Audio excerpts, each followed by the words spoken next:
Hello students, good morning, good afternoon, good evening आप सभी को। जब भी आप वीडियो देख रहे हैं यानी कि आप लोगों को उसके हिसाब से मैंने वेलकम किया है आपका।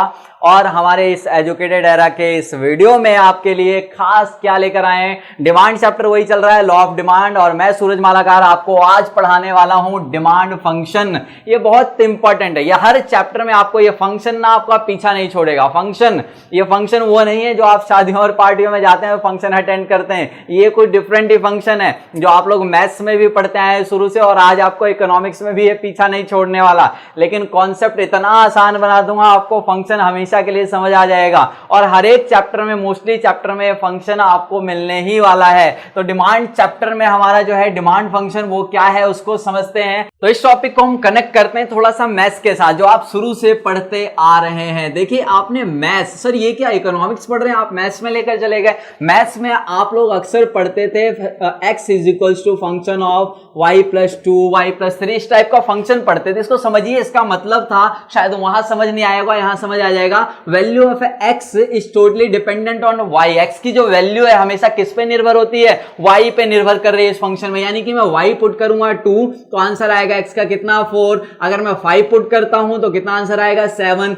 9 पुट करता हूं 11। यानी कि जो x की वैल्यू है टोटली किस पे निर्भर है, किस पे निर्भर है सर, y की वैल्यू पे निर्भर है। तो कहा जाता था x is the function of y, x is the function of y। x किस पे निर्भर है सर, x और y में कुछ रिलेशन है, संबंध है इन दोनों में कुछ। तो आइए वैसे ही हमारे इस मैथ्स के पार्ट पर ना चलते हुए हम लोग चलते हैं इकोनॉमिक्स के पार्ट पर, जहां है डिमांड फंक्शन। तो डिमांड फंक्शन भी कुछ ऐसा ही होगा सर। आइए डिमांड फंक्शन के बारे में जानते हैं। क्वेश्चन आपके पास डिमांड फंक्शन हो या व्यक्तिगत मांग फलन, यानी कि इंडिविजुअल डिमांड फंक्शन, मांग फलन या व्यक्तिगत मांग फलन एक ही चीज है दोनों। और दोनों का फंक्शन कैसे दिखाया जाता है, देखिए ये शो करने का तरीका है हमारे डिमांड फंक्शन।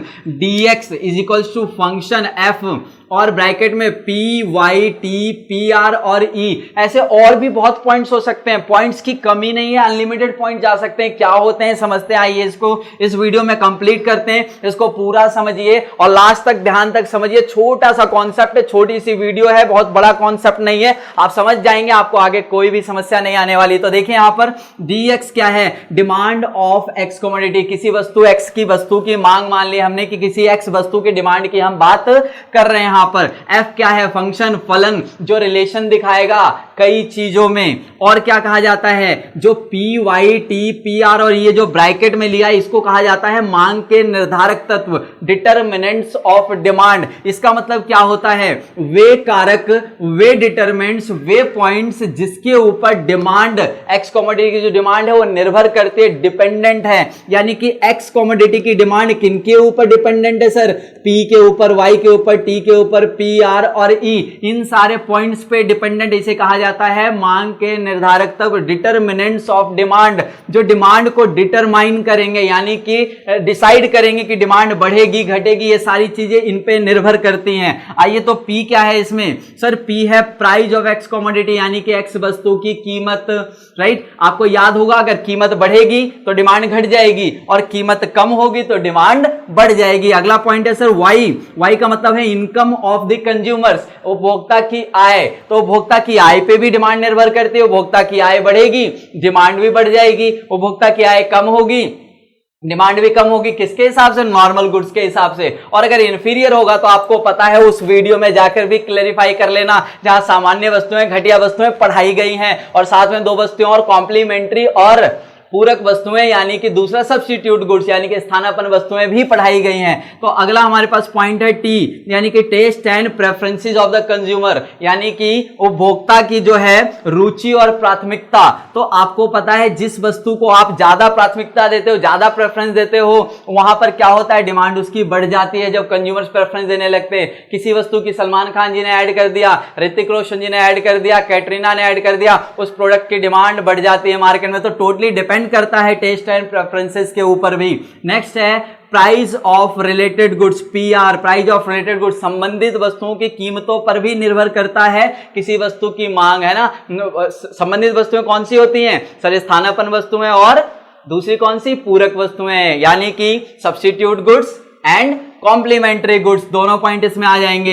ई क्या है sir, expectations of the consumer related to the price of the goods, यानी कि फ्यूचर में, भविष्य में कीमत बढ़ने या घटने की संभावना, कीमत में परिवर्तन की संभावना से आपको पता है डिमांड डिसाइड होता है ना, यानी कि फ्यूचर में कीमत बढ़ने या घटने वाली पॉइंट मैंने आपको समझाया था मांग में वृद्धि के कारण और मांग में कमी के कारण वीडियो, जिसका डिस्क्रिप्शन में आपको लिंक मिल जाएगा, डिस्क्रिप्शन में लिंक देख लीजिएगा, वहां वीडियोस को कंप्लीट कर लीजिएगा, वो भी टॉपिक क्लियर हो जाएगा। तो मैंने आपसे कहा कि डिमांड फंक्शन और इंडिविजुअल डिमांड फंक्शन दोनों सेम है, इस तरीके से फंक्शन को दिखाना है, dx क्या है, f क्या है, सारी चीजें एक्सप्लेन करने के बाद अब मैं चलता हूं आपको लेकर डेफिनेशन पे। डेफिनेशन सिंपल इसी के साथ बना है। क्या कहता है सर, देखिए, मांग फलन किसी वस्तु की मांग, मांग फलन क्या करता है सर, किसी वस्तु की मांग और उसके निर्धारक तत्वों में संबंध को दर्शाता है। कई राइटर्स ने इसको इस तरीके से भी लिखा है कि मांग फलन किसी वस्तु की मांग तथा उसके निर्धारक तत्वों में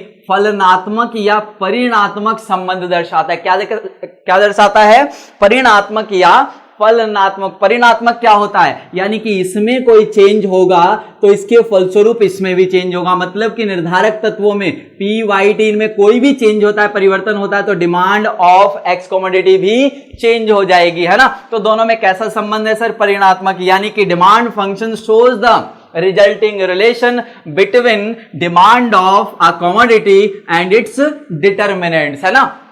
ये रहेगी डेफिनेशन। इसी के साथ इन टॉपिक्स को क्लियर करते हुए थोड़ा सा आपको पेशेंस रखते हुए ये भी सीख लीजिए, मार्केट डिमांड फंक्शन, बाजार मांग फलन। बाजार मांग फलन क्या होता है, दोनों ऑलमोस्ट सेम हैं, लेकिन फर्क इतना है, यहां पर हम एक कस्टमर के हिसाब से, एक कंज्यूमर के हिसाब से हम इसे स्टडी कर रहे थे, और यहां पे कुछ ग्रुप ऑफ कस्टमर हो सकते हैं। पूरा इसमें कह सकते हो कि आप इसमें कई 10 कस्टमर, 20 कस्टमर, या फिर एक गांव के कस्टमर, या फिर एक कस्बे का, यानी कि एक प्लेस का कस्टमर, हम सभी कस्टमर, पूरे मार्केट के डिमांड की बात कर रहे हैं, मार्केट डिमांड फंक्शन पे चल रहे हैं। तो देखिए, मार्केट डिमांड फंक्शन में आपको फंक्शन का थोड़ा सा जो है फॉर्मेट चेंज हो जाता है। जहां आप dx लिखते थे वहां mdx लिखते हैं, यानी कि m.dx, यानी कि मार्केट डिमांड, एक्स कमोडिटी की मार्केट डिमांड, f वही है सर फंक्शन, और ये सारे हैं डिटरमिनेंट्स। आप देखिए बस यहां पर दो डिटरमिनेंट्स नए आ गए, ये डिटरमिनेंट्स सेम यहां भी लिए जाते हैं, दो नए हैं n और yd।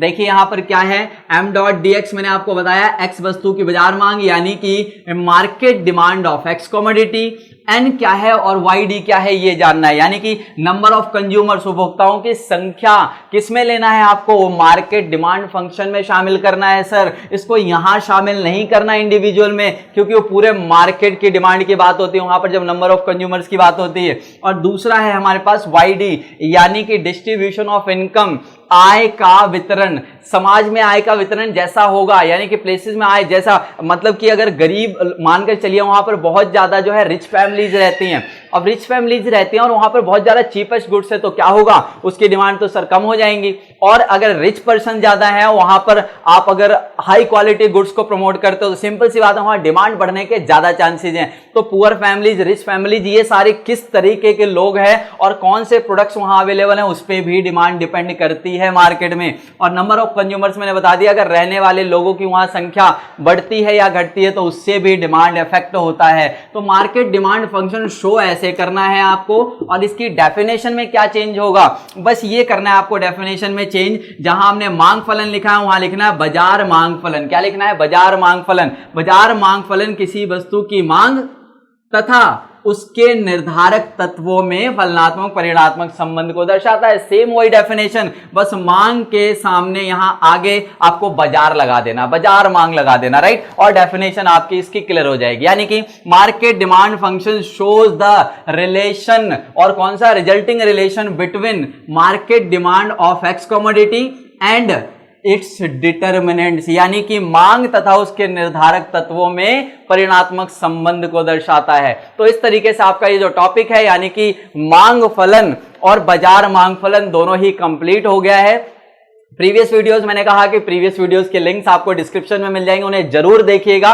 इस वीडियो को पूरा देखने के बाद आप उन वीडियोस को फिर से, अगर आप नए सब्सक्राइबर है यानी कि नए आप स्टूडेंट है यहां पर, तो आप इस चैनल को सब्सक्राइब कर लीजिएगा। लाइक शेयर करना, कमेंट करना, वो आपको पता है सारी चीजें आपको, और जितना भी हो सके आपको जो भी डाउट हो वो कमेंट्स में आप पुट कर सकते हैं। हम लोग जल्दी से जल्दी इसका सोल्यूशन करने की कोशिश करेंगे। Okay, thank you, bye bye, best of luck.